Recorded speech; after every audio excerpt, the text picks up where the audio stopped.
I don't like the way this stuff is going, right? But, I like Donald Trump. Imagine a scene straight out of a Hollywood blockbuster, the glittering world of the 1980s, where fortunes are made with a handshake and destinies are written in bold headlines. In this world, a young, ferocious Mike Tyson rises through the ranks to become the youngest heavyweight champion in history. But lurking in the wings, amidst the bright lights of real estate and high society, is none other than Donald Trump. Today we explore the intricate and often overlooked relationship between Iron Mike and the Donald. Stay tuned for surprising facts, shared adventures, and the ties that bound these two titans of their respective arenas. Our story begins in the mid-'80s, a time when New York City was a battleground for the ambitious and the audacious. Mike Tyson, under the guidance of legendary trainer Cus D'Amato, was knocking out opponents with a terrifying ferocity. Donald Trump, on the other hand, was building an empire in real estate, transforming the skyline of Manhattan. The two first crossed paths in 1985, during a charity event where the charisma of the young boxer caught Trump's eye. Trump, always on the lookout for the next big thing, saw not just a boxer in Tyson, but a spectacle that could fill casinos and headlines alike. He offered to host Tyson's bouts at his then-gleaming Trump Plaza in Atlantic City. This was no small offer. It was a strategic play to enhance the allure of his properties and, by extension, his brand. And so began a partnership that would define part of Atlantic City's boxing legacy.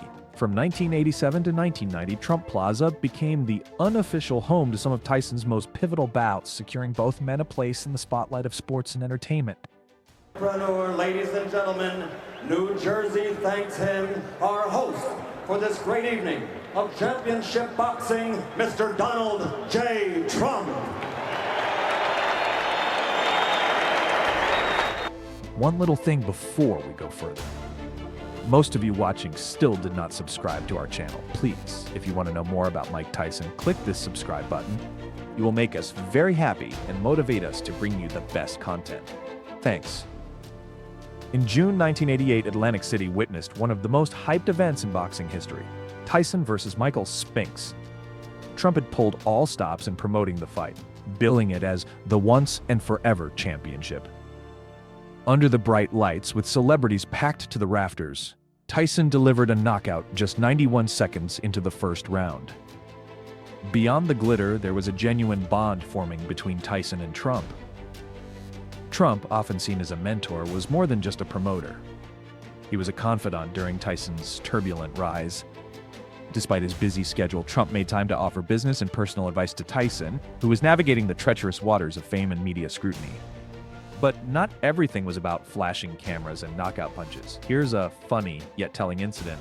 During a press conference, when Tyson was asked about his strategy for an upcoming fight, he jokingly remarked, "I'm going to bulldoze him like Trump does his buildings." The room erupted in laughter, but the analogy wasn't far off, reflecting the aggressive strategies both men employed in their respective fields. As the 80s rolled into the 90s, the relationship between Tyson and Trump took on new dimensions. Tyson's life was spiraling amid personal challenges, and in 1992, when Tyson was convicted of rape, Trump's loyalty was put to the test.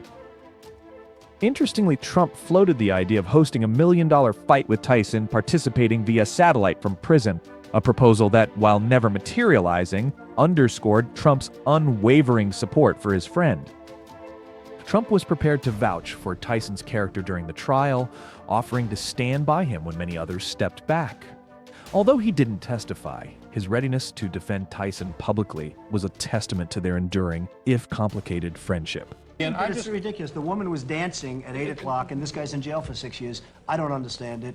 I think it's wrong. I think but due process of law prevailed. So I think you he had came one of the worst defense lawyers I've ever seen. This was the worst defense. I mean, their defense essentially was that anybody that goes out with Mike Tyson knows she's going to be raped, and therefore Mike Tyson, this is his defense. I think it was a horrible job they did in defending him. Everything you say may be true, but still in all, you can't come in and say, okay, let's put the decision of the court aside. Here, I have a plan. I never said that. I think that was the impression people had of that. What I said really is that Mike Tyson should fight. Mike Tyson should supply millions and millions and millions of dollars to rape victims, and I think that's a hell of a lot better than him sitting in a jailhouse for 6 years. Now, let him do some time, let him do some this, but this man could supply $30 million just from one fight, and that solves a lot more problems than keeping him locked up in solitary confinement doing nothing. Donald Trump stood up for me when they talked bad about me, and people said, "What do you think about this convicted rapist?" Said he was for you. He sponsored. He said, he accepted my vouching for it. He accepted that and said, "Mike is my friend," and I respected that. Through the 90s, both men faced immense personal and professional challenges. Tyson's boxing career faced setbacks, and Trump's business empire teetered on financial crises, yet their paths continued to intertwine. In 1995, when Tyson was released from prison, one of his first stops was a highly publicized visit to Trump Tower. The message was clear. Their bond, forged in the heat of the limelight, was resilient. In a twist of fate, as Trump ascended to the presidency in 2016, Tyson was there to cheer him on.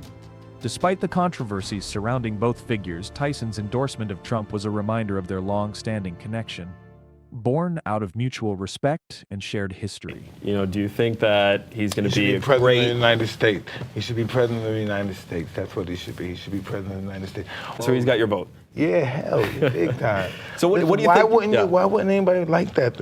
A guy that came from where he came from and doing what he's doing, and now this is where he's at now. Know what that means? That don't mean he's a bad guy, the people don't know what they're doing. That means the people are tired of what you've been doing, what we've been doing the last 20 years. Mm-hmm. That's all it says. Let's try something new.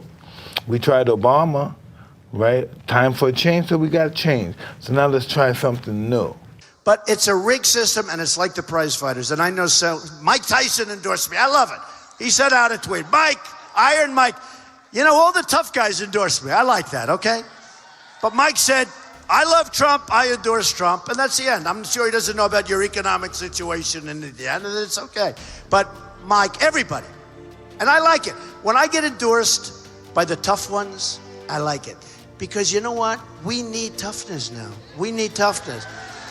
Today, as we look back at the storied relationship between Mike Tyson and Donald Trump, it's more than a tale of two celebrities. It's a narrative about ambition, resilience, and loyalty. It's about how two men from wildly different worlds found common ground in the squared circle of life's arena, supporting each other against the odds.